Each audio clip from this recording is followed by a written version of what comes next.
magandang ating pag-aaral. Yung pakiusap ko, baka pwede yung mag-asawa magtabi. Tabi naman po, ayan, okay, magkakatabi na po ang mga mag-asawa. Sige, babalik, kung ayaw mo natabi yung asawa nyo, paglabas nyo, maghiwalay na uli kayo. Pero dito po pwede yung request lang na muna na magtabi kayo. Okay po, so pagkatapos po ng love of God, natin naman po ngayong maririnig ay pag-ibig ng mag-asawa, ng husband sa wife. Sabi na marami, ako may karami ng narinig na tunay tungkol diyan. Ay simula pa pagkabata yan ang aking napapanood sa TV, sa dami ng mga soap opera, sa dami ng mga pelikulang Tagalog, ay lagi namang love story ng mag-asawa. Kaya ako hindi na ano dyan eh. At saka ano ba namang autoridad ng magtuturo dyan, si Pastor James? Ay, ilang taon na ba kasal yan? 31 years pa lang naman kami nag-asawa. At saka ano ba namang authority ni Pastor James? Eh, isang beses pa lang naman nakakapagpakasal yan. Ay, ako may isang beses pa lang nagpapakasal eh. Kaya first-timer pa lang yan eh. Meron mga 7 beses na nagpakasal eh. Pero hindi po dahil 7 beses na nagpakasal eh, nakakahulugan sila ay authority sa mga tungkol sa mag-asawahan, tungkol ng pag-ibig ng mag-asawa. Ano ang kaibahan ng maririnig ninyo ngayon? Ang kaibahan po, dahil hindi ako magtuturo, ang salita po ng Diyos ang ating po pag-aaralan. Ipagpakan natin ang Panginoon.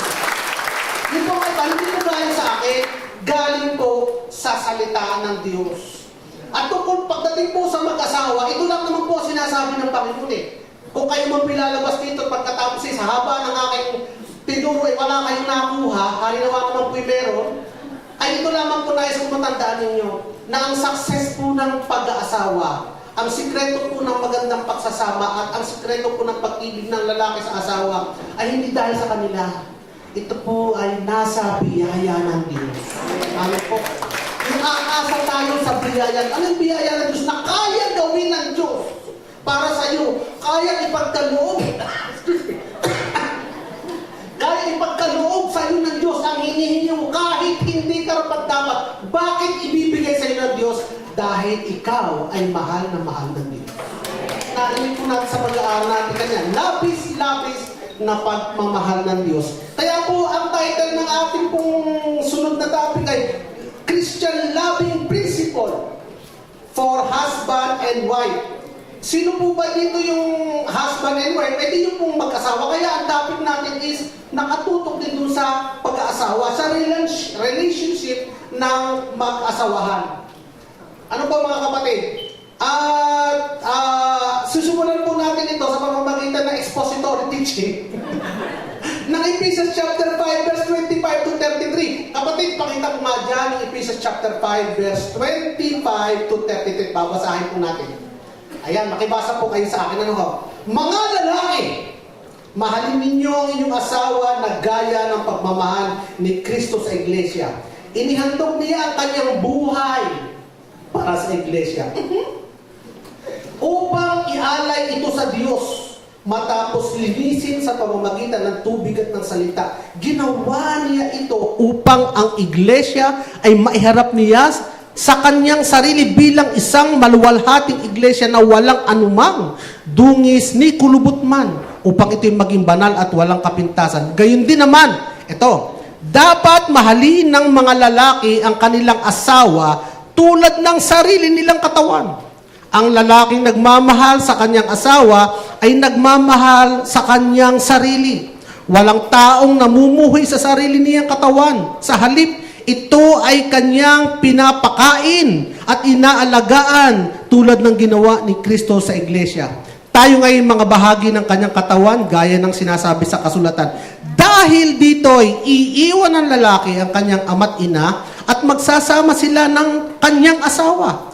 At sila'y magiging isa. Ito ay isang dakilang hiwaga na aking inihahayag tungkol sa ugnayan ni Kristo sa iglesia. Kaya't kayong mga lalaki, mahalin ninyo ang inyong asawa gaya ng inyong sarili. Mga babae, igalang naman ninyo ang inyong asawa. Hallelujah. Maraming inuubo habang nagbabasa ako Mamaya ako kayo patatamaan. Ay, sorry, hindi ako magpapatama. Pero ang tatamaan ay hindi dapat magagalit. Buti nga. tayo mag-pray muna. Lord, salamat po sa iyong salita. Ikaw ang magturo sa amin. Ikaw ang patuloy na magpaliwanag sa amin. Matanggap namin ng bukas ang isipan, bukas ang puso po, Panginoon, ang inyong salita na nagbibigay buhay at patuloy, Lord God, na nangangalaga sa amin. Kaya pinupuri ka namin sa pangalan mo, Jesus. Amen. Amen. So palakpakan muna natin isang Panginoon. So mga kapatid, tulad nga na nabasa natin kanina, napakaganda po ng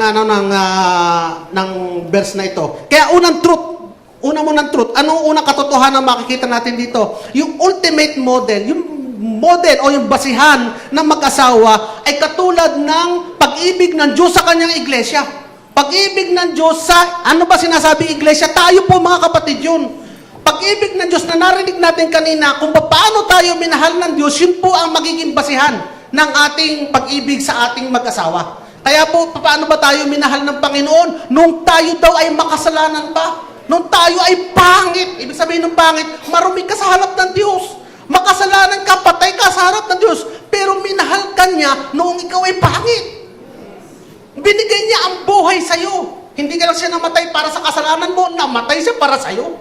Ibinigay niya ang buhay sa'yo. At para ngayon, nung ikaw ay nilinis na upang ipakita kang maganda sa Ama, upang ipakita kang maganda na walang batis at walang dungis, at upang mahalin magpakailan-kailanman.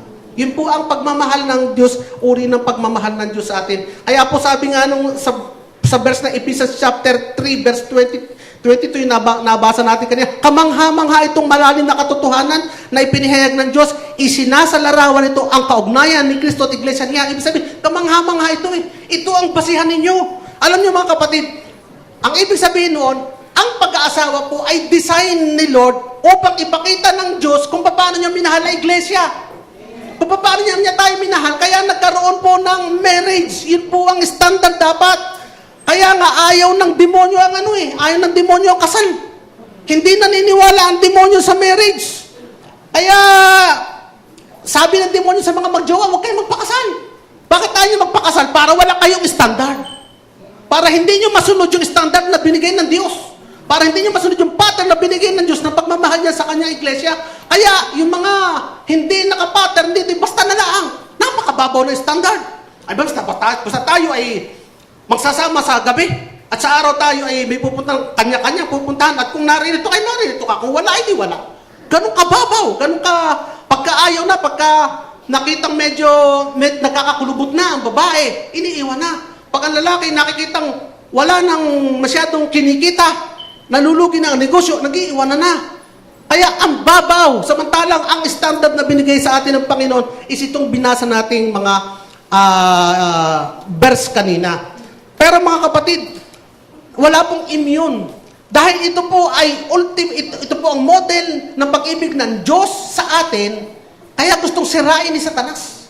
Kaya gusto niyang wasakin. Kaya wala pong immune sa atak ni Satanas. Yung mga hindi mananampalataya, hindi na kailangan wasakin ni Satanas ang relasyon nila eh.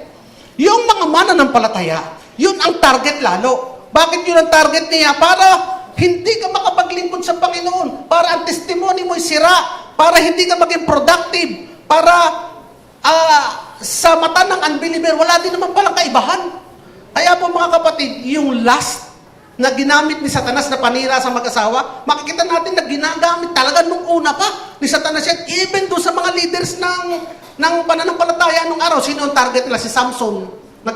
Si Samson. Bago kay Samson, kay David. Si David muna. Nagkasala si David ng adultery. Siya ay leader. Siya ay hari. Siya ay simbolo ng relasyon ng Diyos at ng tao. Kanino pa? Kay Solomon. Kay Samson. Mga kapatid, even at this very time, ginagamit ni Satanas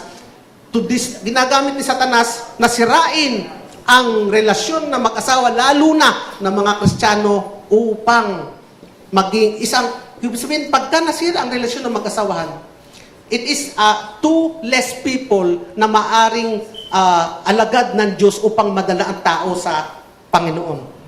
Two less people na walang power. Two less people na ineffective. Two less people na hindi ka paniwala ang testimonya, mga kapatid. Kaya nga po mga kapatid, ito kasi ang pananaw ng ito ang pananaw ng mundo. Tayo mga kapatid, sabihin na natin, be honest, we basically love on the basis of attraction.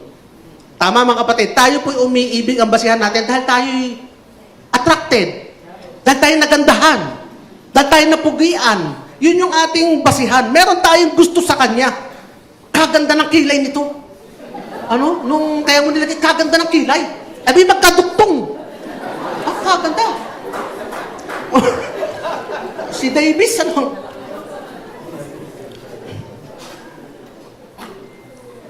Nung naligo ay natanggal. Yun lang. Kaganda ng kutis. Ano na napunasay, foundation lang pala. No, mga kapatid. Kaya, uy, kaganda ng ngipin, puting-puti. Nung unang gabi, nag-toothbrush, pustiso pala. Kaya nga mga kapatid, ang ating basihan ay tanungin natin, ito ba'y tunay na love? O is just lust? Is it love or lust? Is it love or lust? Yung lagi ang magiging tanong sa atin habang nag-aalta, is it love or is it lust? Kaya nga mga kapatid, yung love of God, yun ang una natin dapat maintindihan kanina, kaya nga diniscuss sa atin yung love of God. Pangalawa, yung fruit of the Holy Spirit, which is yung love na inilagay sa atin ng Holy Spirit. Okay mga kapatid? Hindi lamang ito eros love. Na-attract tayo because of eros love. Anong eros love? Yung physical. Maganda, mapogi. Basta attracted ako sa kanya. Na-attract tayo. Paano na kung wala na yun? Mamahalin mo pa rin ba siya? Kahit wala na yung mga kondisyon na yun? Kahit wala na yung kilay, wala na yung magandang balat, at wala na yung yaman niya, ganun pa rin ba ang pagmamahal mo sa kanya? Kung siya ay mahal mo, in spite of everything, mga kapatid, nakikita natin, yun yung agape love. Unconditional love. Which is yung tinuturo sa atin kanina na klase ng pag-ibig ng Diyos sa atin. Ano bang unconditional love? Minahal ka nung walang kondisyon. Minahal ka ng Diyos nung ikaw ay pangit pa. Kaya ngayon, ikaw ay mahal pa rin ng Diyos, mga kapatid. Tatandaan ninyo, kung tayo ay minahal ng Diyos nung tayo ay pangit pa, ngayon tayo ay maganda na sa harap ng Diyos. Bakit? Nilinis na niya tayo eh. Ngayon ka pa kaya hindi mamahalin ng Diyos. Mababawasan pa kaya ang pagmamahal ng Diyos sa atin. Ngayon tayo ay inilapit na niya sa Kanya. Nung binasa natin yung verse na ito, mga kapatid, hindi wala tayong nakita dito na ginawa ng iglesia para sa Diyos. Sino ang gumawa? Ang Diyos para sa iglesia. Kaya, yun po ang una nating katotohanan dapat malaman. Balikan natin yung ating binasa. Mga lalaki. So, ako'y nangungusap sa mga lalaki. Mahalin ninyo ang inyong asawa. Tumingin nga kayo sa inyong asawa. Nagaya ng pagmamahal ni Kristo sa iglesia. Ano ang klase ng pagmamahal ni Kristo sa iglesia? Huwag na natin gamitin yung word na iglesia. Sa Kanya mga iniligtas tayo yun. Anong klase ng pagmamahal ang binigay ni Kristo para sa atin, mga kapatid? Ibinigay niya, inihandog niya ang Kanyang buhay para sa atin. Kaya niyo yun sa inyong asawa? Si Jesus, ibinigay niya ang buhay. Sabi naman ng iba, binigay ko na rin naman lahat, pastor eh. Binigay ko pangalan ko, apelyido ko, binigay ko sweldo ko. Para ko na rin binigay ang buhay ko eh. No, ako'y nagpasakal sa kanya, nagpakasal sa kanya. Para na rin ako namatay eh. Mga kapatid, ang pag-ibig ng Diyos sa atin ay sacrificial lang. Hindi nangahulugan na kung siya may sakit, matanda na, o nakakairita na, o wala ng pakinabang, o wala ng asim, ay hindi na mahal. Kasi ang klase ng pag-ibig ng Diyos sa iglesia ay tulad din ng pag-ibig ng lalaki sa kanyang asawa. It is not about me. Hindi ko anong makukuha ko, kundi ko ano yung ibibigay ko sa relasyon na ito. Maintindihan pa natin mamaya, mga kapatid. So yun ang dapat na nagbabayin sa atin, yung commitment, kahit anong mangyari, yung commitment no matter what. Kaya marami mga relasyon ang nawawasak kasi wala ang commitment. Kapag wala nang mapakinabang doon sa relasyon, naghihiwalay na. Pero ang sinasabi sa atin ng Panginoon, it does not matter kung ano makukuha mo sa relasyon. Ang mahalaga, yung commitment mo because you must give your life for your wife. Amen, mga kapatid. Kaya nga lang, ang reality, marami na nakalimot dito. Sabi naman ng mga lalaki, unfair naman yan, pastor. Unfair, bakit kami lang mga lalaki magbibigay ng buhay sa aming mga asawa? Unfair. Alam niyo ba mga kapatid, nung naikwento nga ni Pastor, nung nanliligaw ka sabi mo, ibibigay mo ang buwan. Sabi mo, bibingwitin mo lahat ng bituin. Hindi mo naman ginagawa, hindi mo naman naibigay. Pero nung nanliligaw ka, hindi mo naman inisip na, pakakasalan ka basta pag tayo mag-asawa na, magluluto ka. Hindi mo sinabing ganun. Wala kang sinabi sa asawa mo na kondisyon. Noong nanliligaw ka, ikaw lang ang nagsasabi. Pinapangako mo ang lahat. Sinabi mo pa noon, natandaan mo. Ibibigay ko sa iyo ang buhay ko Tandaan mo yan, mga kapatid na lalaki. Ipinangako mo sa asawa mo yan, nung nanliligaw ka. Ano ang purpose mo? Bakit mo pinangakuan ng ganun? Gusto mo lang naman marinig na, oo Tama? Gusto mo lang namang marinig na papayag siya na maging asawa mo? Yun lang naman ang purpose. Bakit kayong asawa mo na, ay hinahanapan mo ng kung ano-ano? Di ka, samantalang nung ikaw ay nangliligaw pa, wala ka namang ine-expect sa kanya. Ganon din ang pag-ibig ng Diyos sa iglesia, wala namang ine-expect sa iglesia. Ibinigay nga niya sa ganon din tayo nun, ibinibigay din natin. Ay, gabi-gabi, pinupuntahan mo. Kahit saang malayong lugar, sinusundo mo. Pag kami sumipol, makikipag-away ka, payag kang makipagsundukan kahit malaki ang katawan ng sumipol. Ibig sabihin, kaya mong ibigay ang sarili mo Nung nanliligaw ka Nung bago-bago pa lang kayo Kaya po, ito mga kapatid, ay nire-remind lang naman tayo ng pangako natin Tama mga kapatid?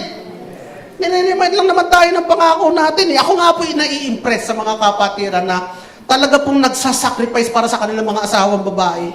Para bigyan ng good time talaga yung mga babae.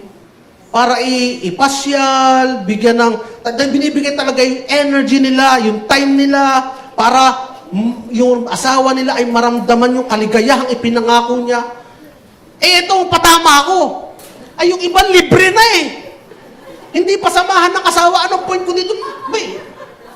Tanungin nyo naman yung asawa. Gusto rin naman umaten minsan ng ng Valentine's party sa church ng Hearts Day.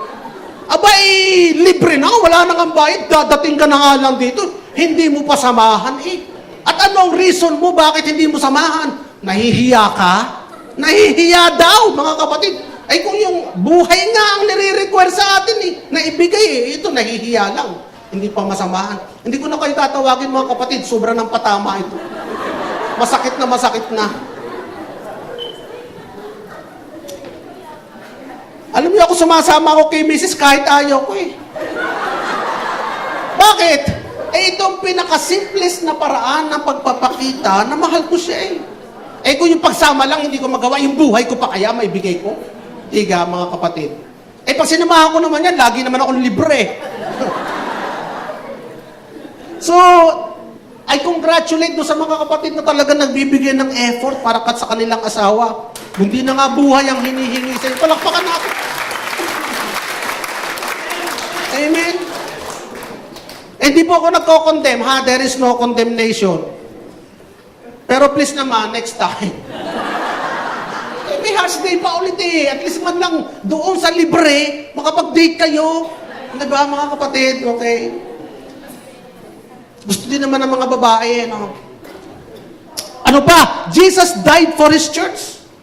Husband are to die for his wife. Kaya nga, sabi ng iba, nabanggit ko na nga kanina, hindi parang na rin ako namatay nung pinakasalan ko yan. Ba't mo nasabi yun? Pinikot ka ba? Opo, pastor. Ako hindi naniniwala sa pikot. Walang pikot. Gusto mo rin.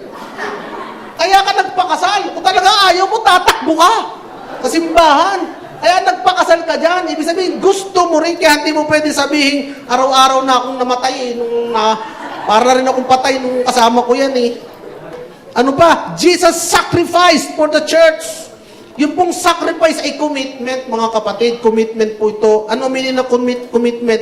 It is to do no matter what. Gawin kahit anuman ang sitwasyon, kahit anumang kondisyon, kahit anumang physical condition, he or she is now. At ano yun ang commitment mo na siya ay samahan, siya ay mahalin, siya ay alagaan, siya ay pakainin, siya ay turing na asawa, siya ay alagaan, mga kapatid. Anumang kondisyon, anumang physical condition niya. Sabi nung iba, hindi, kaya ako naman nagawa yun dahil nung araw, sexy ang katabi ko sa kama ngayon, wala na yung sexy, kinain na ng balyena ang katabi ko sa kama Anumang kondisyon mong kapatid, kay balyena, kay sexy, you need commitment, sacrifice yun. Kung di mo matake na tingnan yung balyena, sacrifice yun. Yun ang sacrifice mo kailangan gawin. Oh. Hindi ka naandun para lang sa sarili mo para mag-enjoy. It's not about yourself. It's about giving yourself. Tama, panay ang tungo ng mga babae. Ang mga lalaki, tulala lang Mga kapatid, nakasulat to sa Biblia, hindi ko to iniimbento. Alam niyo mga kapatid, mas marami ang obserbasyon ko lang, mas maraming kayang mag-sacrifice na ama para sa anak. Ano? Sabi ko, I will take yung sakit ng anak ko para hindi na siyang magkasakit ako na lang. Pero, bakit kaya hindi masyado ang sacrifice ng lalaki sa asawa? Kailangan maturuan tayo mga kapatid. Kailangan magising tayo sa katotohanan na living with her is a sacrifice. Oh, it is a sacrifice, but we must. Kasi yun ang turo sa atin. Hindi laging pagka meron ka ng iiwan na hindi ganun kapatid. It is a sacrifice. Kasi ganun ang ginawa ng Panginoon sa atin. He sacrificed for us, mga kapatid. Amen? Amen. Ngayon din, mga kapatid, sabi ng iba, kaya lang kami nagsasama dahil sa mga bata. Huwag nyo sasabihin yun. Hindi dapat marinig yun. You do it because it is your covenant. At this is God's will for us. Because this is how Christ loves us. Kasi hindi na tayo kahit kailanman iiwan. Kahit kailanman hindi tayo pagpapalit ni Jesus. Kahit kailanman hindi tayo susukuan ni Jesus. Tandaan niyo, kahit kailanman hindi ka babaliwalain ni Jesus. Kahit kailanman hindi ka tatalikuran ni Jesus. Kahit kailanman hindi ka i-abandon ni Jesus. Hallelujah. Alam mo mga kapatid, mahirap to. But God will support us. Kasi kung ano yung pinapagawa niya sa atin, He will give us the strength to do it. Kailangan lang natin malaman na yung pala ang dapat kong gawin. Yung pala ang dapat kong lakaran. Lord, salamat po sa iyong kalakasan binigay sa akin. Mapagtatagumpayan po natin ito mga kapatid because Christ has already overcome the world. Ano pa? Christ's love is unbreakable. Oh, hindi maaaring maghiwalay ito. Hindi na maaaring mahati ito. Kaya nga sa Ephesians chapter 5:31-32, for this reason, a man shall leave his father and mother and be joined to his wife, and the two shall become one. Kaya po ang marriage is a covenant, hindi kontrata. Malaking pagkakaiba yung covenant at kontrata. Pag po sinabing kontrata, dapat magpe-perform yung both parties, may agreement sila. Ay ngayon, ang nangyayari kasi sa iba, tinuturing na yung pag-aasawa nila is kontrata. Kaya pag yung babae hindi na makapagluto ng masarap, iniiwan na. Ang problema, hindi naman binibigyan ng pambili ng lulutuin. Ano? Kaya nga pag yung one partner nag-fail to do her part, minsan naman hindi naman nag-fail to do her part. Yun nga lang nag-deteriorate na doon sa dati niyang kondisyon. Ay iniiwan na. Mali kapatid, ang pag-aasawa is a covenant. Ano ba ang covenant? Kahit hindi niya ma-perform ang part niya, ito ang pangako ko, ito ang aking covenant sa kanya, hanggang sa araw ng aking kamatayan. Gayon ang covenant mga kapatid. Because yung tunay na pag-ibig is not what I will get, but what I will give to the relationship. Kasi ang lalaki normally selfish Selfish tayo mga lalaki, sabihin na natin minsan. At dahil nga selfish tayo, nag-expect tayo na laging tayo ang makikinabang. Mga kapatid, kaya nga nung uulitin na naman natin wala ka nang dapat na sasabihin na hindi nag-perform yan sa sa covenant namin eh. Yung asawa kong babae, hindi naman tumupad eh. Wala naman dapat tupadin eh. Mga kapatid eh. Kasi yung nakuha mo siya, yan na yung reward sa iyo eh. Yan ang naman ang hiningi mo eh. Yung makuha mo siya eh. Hindi ka naman humingi sa kanya nung marami nang nililigaw ka sa babaeng yan. Ang gusto mo lang makuha siya. At ngayon nasa sayo na siya, anong nilireklamo mo? Ganon din naman ang Panginoon eh. Nang tayo ay iniligtas ng Panginoon, wala naman siyang in-expect sa atin after that eh. At ang commitment niya ay sinabi niyang, you are saved because of what I did for you. Yun lang naman ang commitment na tunay na covenant. Kaya nga, sa mga bagong mag-asawa, walang problema naman yung Pastor James na tinuturo mo eh. Napakadali namang sabihin sa aking asawa eh. I love you so much eh. Lalo na yung mga bagong kasal, yun. Yung mga nanliligaw pa lang. Yeah. Kasi bago pa lang kayo. Pero pag dumating araw na yung asawa nyo, kamukha na ng biyanan nyo.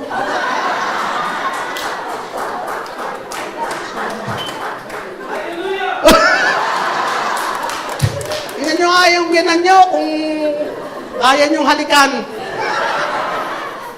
Ganyan magiging itsura ng asawa nyo. Kaya may mga lalaki na iniiwan ng tunay na asawa. Bakit? May nakitang mas maganda eh. May nakitang mas bata. Pero, pagka na-stroke, nabalik doon sa una. Oo, totoo yun. Marami akong kilalang ganun. Ay, iniiwan, pinabayaan. Pero nung na-stroke na, siyempre, iniwan na rin siya nung kanyang ipinagpalit. O kaya nalugi na negosyo, babalik na doon sa original. O, buti na lang, marami mga bababait pa rin babae na tinatanggap pa rin, inaalagaan pa rin. Eh kung ako lang, siguro, laso sa dagang pa.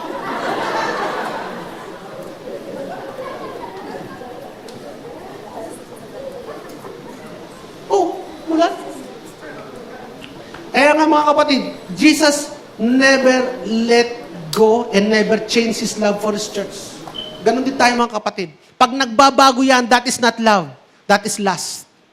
Kasi ang tunay na love, hindi nagbabago. His love never waver. Ganon din ang pag-ibig ng Diyos sa atin.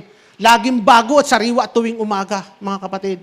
It's always fresh and new every morning. At yan din dapat ang love nating mga husband sa ating mga wife. Palakpakan natin ang Panginoon. Mga kapatid, hindi natin to kaya, pero kaya ng Diyos para sa atin. Ano pa? Steadfastness, katatagan. You don't give up. Ito mga kapatid, you never ever say the word, hiwalay na tayo. Kahit pabiro, o kahit sa silakbo ng galit, yung hiwalay na tayo, ano pa? Yung mga, ayaw ko na, suko na ako sa relasyon natin, ano pa? Yung mga, alam mo, hindi na kita mahal. Yan ang wag na wag ninyong sasabihin pagka kayo nag-aaway. Sabihin nyo na, taba, o kaya bungi. Wag lang yung hiwalay na tayo. Hindi ko na kaya. Bakit mga kapatid? Ano ang point ko doon? Kapag sinabi mo yon, yung mismong tali na nagbabayin sa inyo, yun na yung iyong inaatak. Yung tali na nagbabayin sa inyo, yun na yung pinuputol mo. Kahit po minsan mga kapatid, pabiro.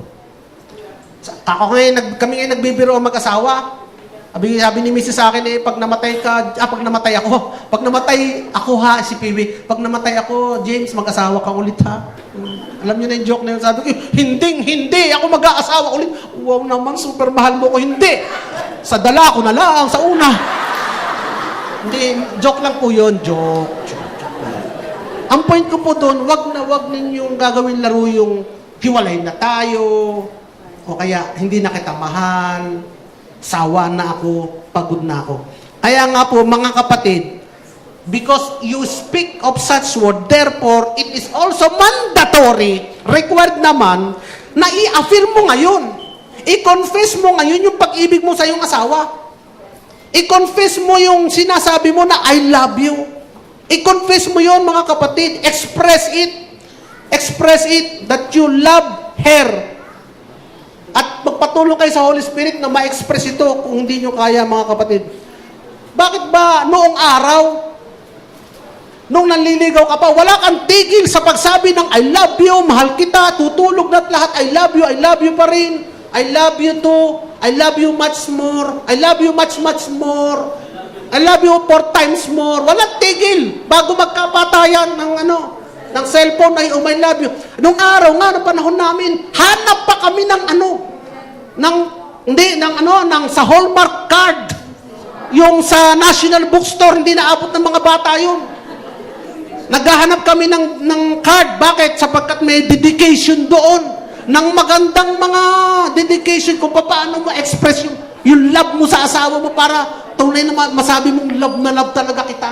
Tapos bukod doon sa dedication na nakasulat doon sa card, gagawa ka pa ng sarili mong counter-dedication doon. Tatagalogin mo lang naman yung nakasulat doon. Tapos doon sa kaliwa, tatagalogin mo lang naman. Para ma-express mo yung I love you. Sa panahon ngayon, madali na yung mga kabataan. Copy link na lang naman copy-paste lang naman emoticons na lang I heart you. Ganun na lang. Pero bakit? Anong point ko mga kapatid? Nung ikaw ay bago pa lang o nanaliligaw pa, kaya-kaya mo express ito. Bakit nung tumatanda ka na, parang hindi mo kaya sabihin na I love you? Kailangan kapatid na i-confirm mo, i-affirm mo yung pagmamahal mo sa iyong asawa. Ngayon, sa babae naman tayo. Ayun.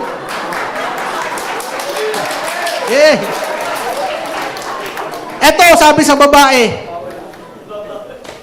wife, respect your husband. Yun lang. Kami ibibigay buhay, ang asawa, respect lang. Verse 22, wives, submit to your husband as you do to the Lord. For the husband is the head of the wife,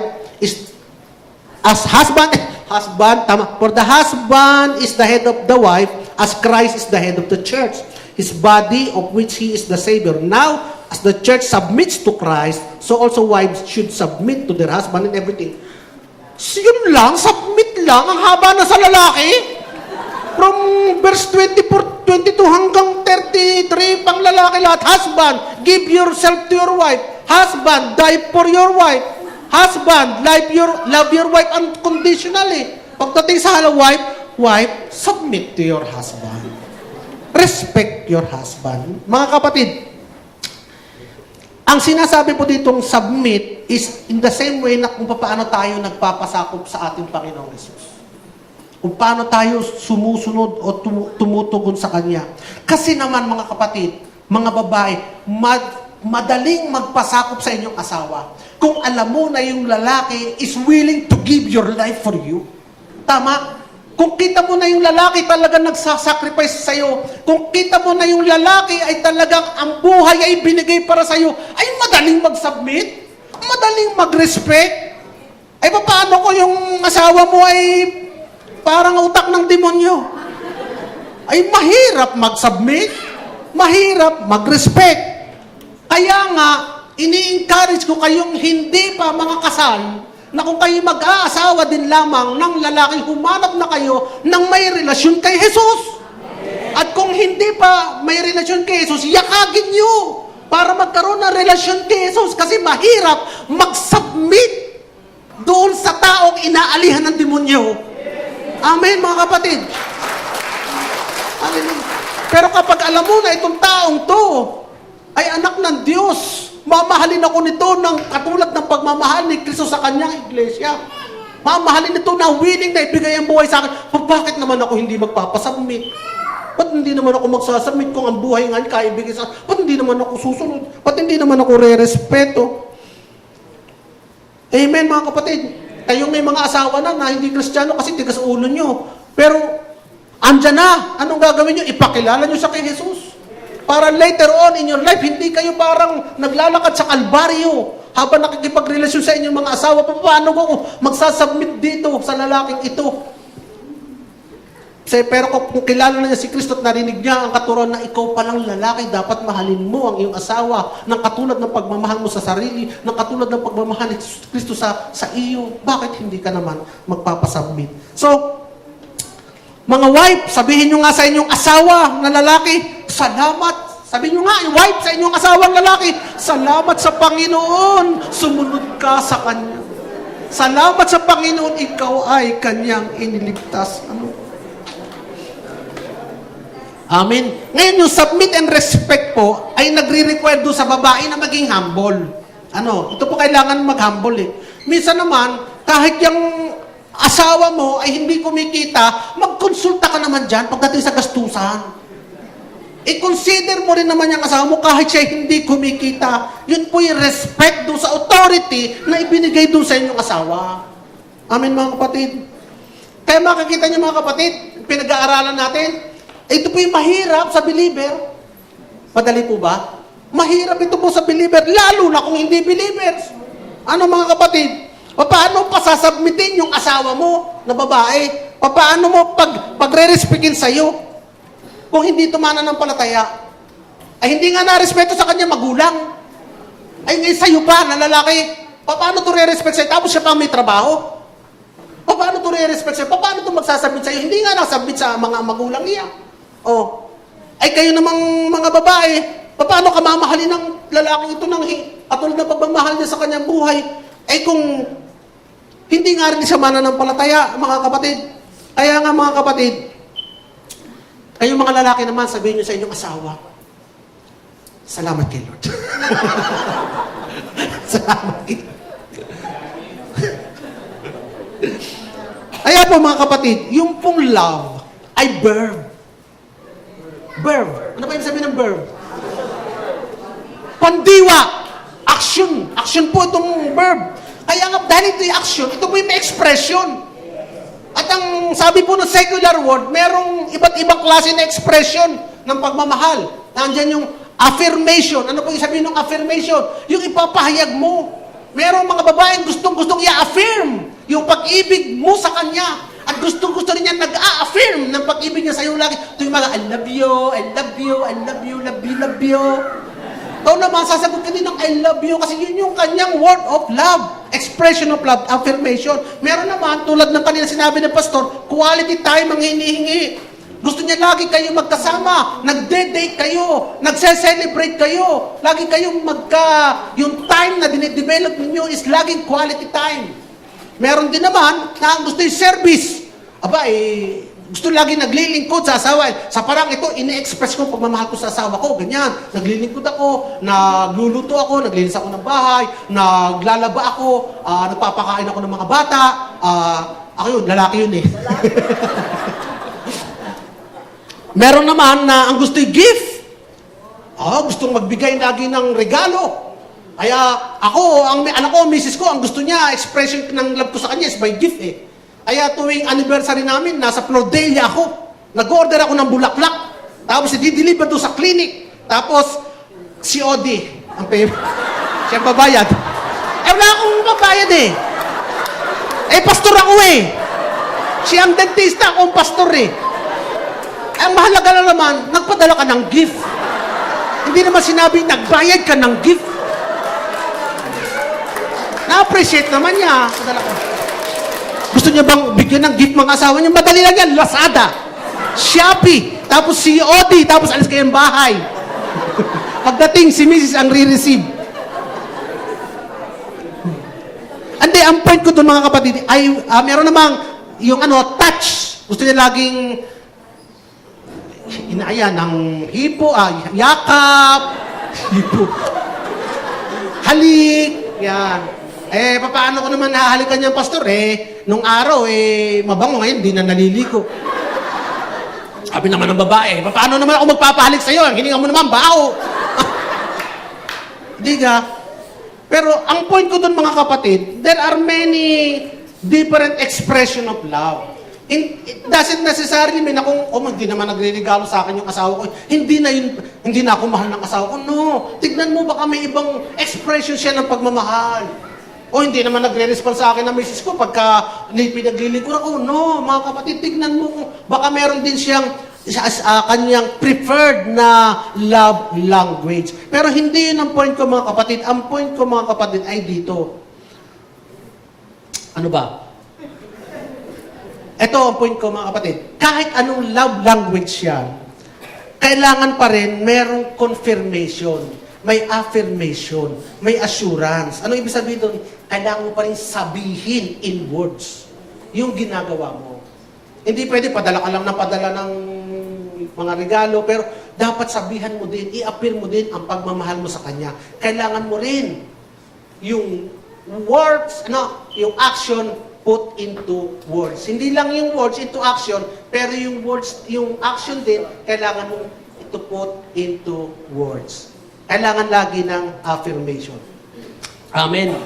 So, what is the biblical expression of love? Ito kasi yung biblical expression of love. 1 Corinthians 13:4-8. Pakibukas mo nga ate. 1 Corinthians 13:4-8. Ang taong may pag-ibig ay mapagtiis, mabait, hindi marunong mainggit, hindi hambog o mapagmataas, hindi bastos.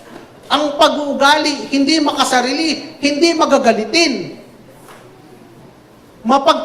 Hindi mapagtanim ng sama ng loob sa kapwa, hindi natutuwa sa kasamaan, hindi nagagalak sa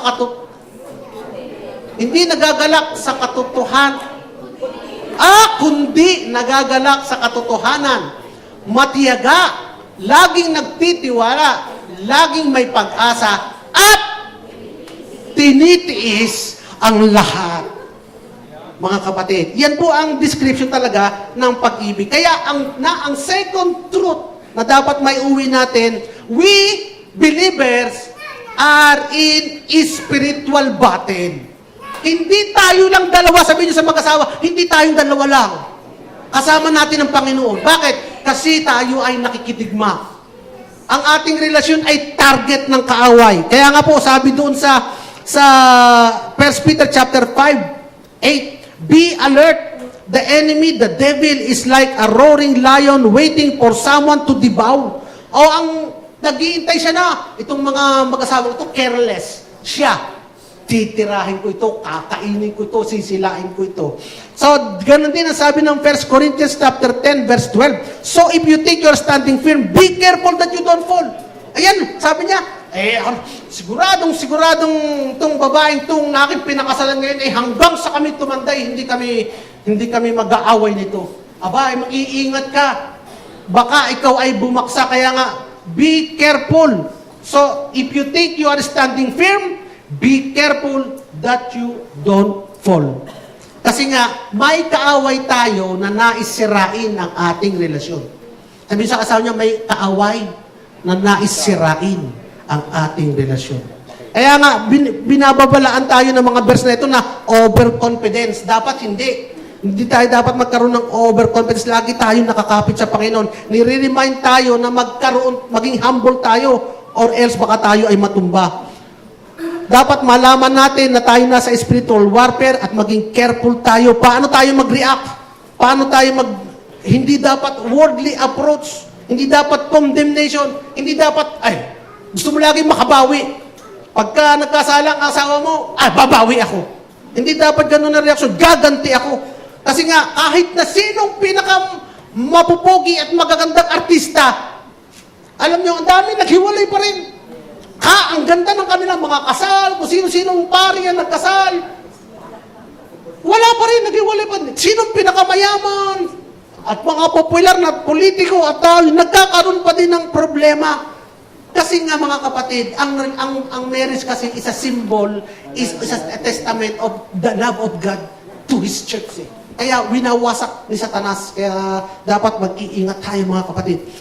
Kaya nga, dahil kapatid, hindi tayo dapat magtiwala sa kamay natin mag-asawa para sa ating relasyon. Hindi tayo dapat magtiwala doon sa pangako natin sa asawa natin. Kahit naman sigurado, hindi ako iiwan niyang babaeng yan. O kaya, hindi kami maghihiwalay. O kaya, pinapangako ko sa iyo, huwag kayong magtitiwala doon. Kahit nga babae sabi, mangako ka sa akin, dahil hindi mo ako lulukuhin. Huwag mo dapat panghawakan yung pangako ng tao. Ano dapat mo panghawakan? Ang pangako ng Diyos sa atin. Amen? Kasi walang power yun eh. Ang may may power, yung pangako na Diyos, yun ang solid, yun ang stable, yun ang hindi mawawasak. Kasi nga tayo ay imperfect, nagkakamali tayo. Kaya sa Diyos natin ipagtitiwala. Yun yung aasa tayo sa kanyang biyaya. At makatitiyak tayo ngayon mga kapatid, na hindi ka babasak. Bakit? Sa Panginoon ka nakakapit eh. At kung bumagsak man, naandiyan pa rin ang biyaya ng Diyos. Alam niyo mga kapatid, ang Diyos ang nag-aayos ng lahat para hindi tayo bumagsak. Ang Diyos ang nag-aayos para hindi tayo bumagsak. Para hindi tayo maghiwalay. Nakita natin ang ebidensyang ito sa maraming tao. Nakita ko how God can hold. Hawakan kayo. How God can prevent. How God can protect. How God can infuse. How God can rejuvenate. How God can renew. How God can turn around yung mga mistakes by His miracle sa ating relationship. It is God, mga kapatid. Kaya kung kayo naririto, mga kapatid, patanda na kayo, pero masaya pa rin kayo nagsasama, huwag niyong titingnan yung kagalingan ninyo. Huwag titingnan yung kagaling natin mag-asawa. No. Naandun yung pagkilos ng Diyos, kaya kayo ay masayang nagsasama pa rin ngayon. Kaya nga lagi natin pasasalamatan at pagbabalikan ng papuri at pagsamba ay ang Panginoon na naghahawak sa ating relasyon, nagpuprotect sa ating relasyon. Amen mga kapatid. Ano pa? We declare instead the promise of God. Instead na yung i-declare natin ay yung mga negatibo, ang i-declare natin ay yung pangako ng Diyos. Instead na i-declare natin yung pangako natin sa asawa natin, i-declare natin yung pangako ng Diyos. Ano pa? Yung pangako ng Diyos na hindi kayo maghihiwalay, na kahit hindi na siya kaibig-ibig, iniibig mo pa rin. Hindi na kaibig-ibig eh. Pero bakit iniibig ko pa din? Saan nanggagaling yung pag-ibig na yun, kapatid? Sa Panginoon eh. Yun yung bunga ng Espiritu Santong nasa sayo, na iniibig mo pa din, despite na, pero kung nakita mga kapatid, yung babae, may sakit, wala na talaga, invalid na. Sabi nung babae, yung sinasabi sa lalaki, mag-enjoy ka naman. Kasi yung lalaki, lagi nagbabantay sa kanya. Bakit yung lalaki may dedication pa rin? Dahil doon po sa pag-ibig na yun, na hindi nagbabago. Saan kaya nagmumula yun? Sa Panginoon na inilagay na pag-ibig sa atin. Amin mga kapatid. Pero kung aasa ka lang sa lakas mo, itatalikuran mo na. Ba't ba ako magtitiis dito? Pwede naman akong maghanap na ng kaligayahan sa iba. Pero bakit? Nagtitiis ako. Kasi dahil nga sa pag-ibig ng Diyos na nilagay sa puso natin eh. Kaya nga po mga kapatid, the secret to successful happy marriage is not your love for each other, it is the love of Christ for both of us. Palakpakan natin ang Panginoon. It's not the love for each other, but the love of Christ for both of us. Kaya kasi nga, hindi lang tayo dalawa, tatlo tayo. Amen mga kapatid. At ito pa, depend on the grace of God. Pag dumadating ang problema natin mga kapatid, depend on the grace of God. Ano ba isabi na depend on the grace of God? Pwede kang mag-expect ni Lord ng pagkilos at humingi at ibibigay niya kahit hindi ka karapat-dapat. At lagi kang makakasumpong, makakatagpo ng kanyang kasagutan. Paano ang practical application nito? Unang-una, pag may problema ka, pray muna kayo. Pray first. Hanapin mo muna. Seek God's help. Kasi nga, nasa spiritual warfare tayo. Tandaan nyo kapatid, nasa spiritual warfare tayo. Hindi ang asawa nyo ang inyong kaaway. Hindi ang asawa nyo ang enemy. Unless your wife is the devil. E di you cast her out. Ano? Pero hindi yan ang kaaway. Tingnan nyo yung mga asawa nyo. Hindi yan ang kaaway. May kaaway tayo, the devil. Kaya nga, dahil ang kaaway natin ay the devil, at ang ating war is not physical, but spiritual, dapat ang weapon din natin is spiritual. Hindi laging yung nakibarangay, nakipangulo. Lagi na ipinabarangay ang asawa. Carnal action yun. Ang dapat na first natin ay mag-pray muna tayo. Instead of reacting in anger and frustration, take time na mag-pray. Yes, nabato mo ng kanin na may kasamang kaldero. Pero, there is time to pray pa rin mga kapatid. Kasi spiritual warfare yan. Ano pa? Humingi tayo ng karunungan sa Diyos, James chapter 1 verse 5. Pag kulang ang karunungan, Lord, bigyan mo ko ng karunungan kung paano masusod ang problema namin ito. At ganito mga kapatid, pray with your spouse if possible. Kaya nyo ba yun? Magkaaway kayo, may problema kayo, mag-pray kayo together. Kaya nyo? Kaya nyo yung kapatid, pray together. At ganito ang prayer ninyo. Halimbawa, talagang tiis na tiis ka na, matagal ng panahon.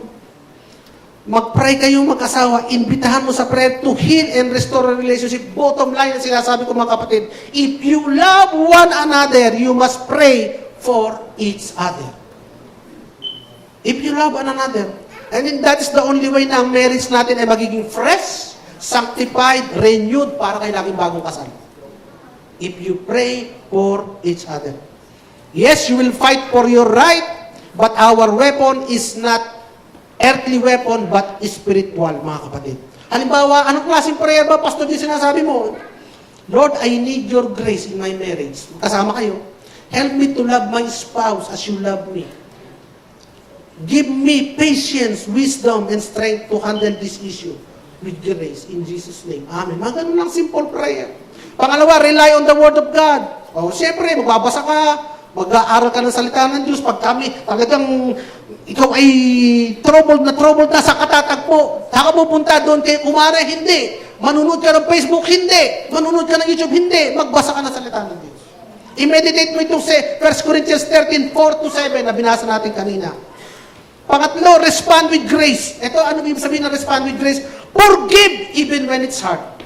Magpatawad ka kahit hindi humihingi ng tawad. Colossians chapter 3 verse 13, bear with one another and forgive one another. If any of you have a grievance against another, forgive as the Lord forgive you. Forgive even before siya humingi ng tawad. Kasi nga, binasa natin kanina, hindi nagtatanim. Hindi nagtatanim ng sama ng loob. Ano binasa natin kanina? Sa,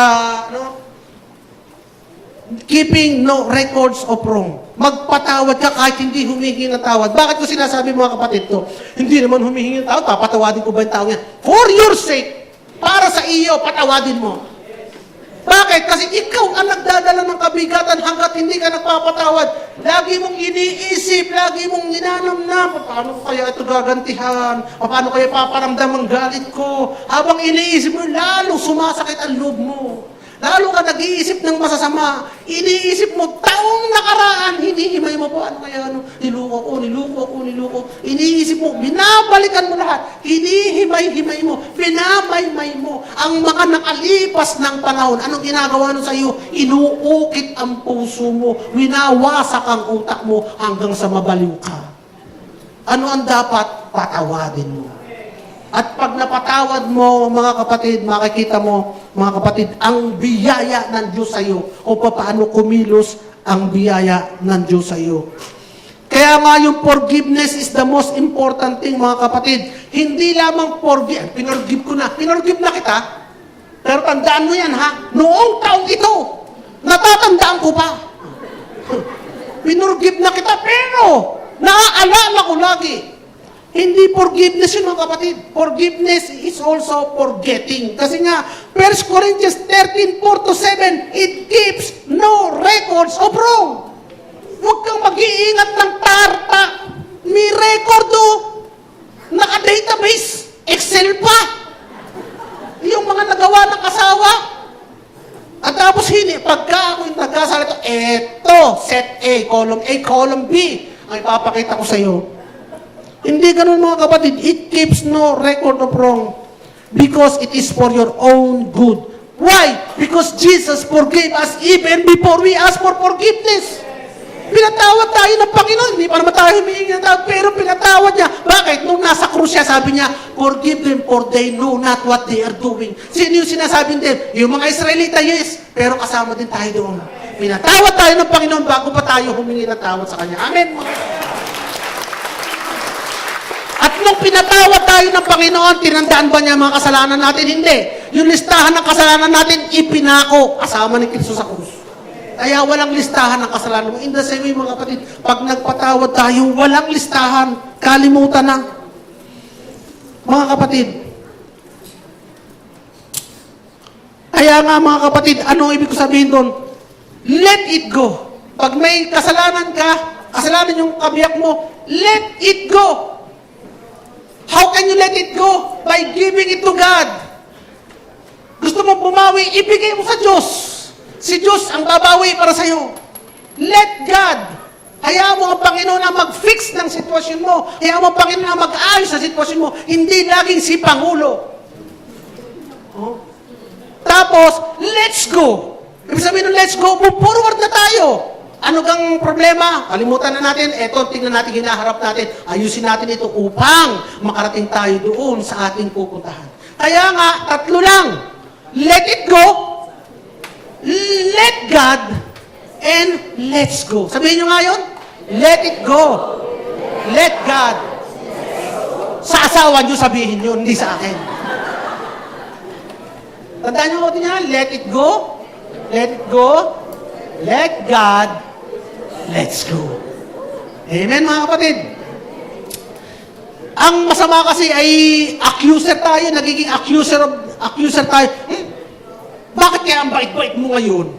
Siguro may ginawa kang may ginawa ka na namang sala.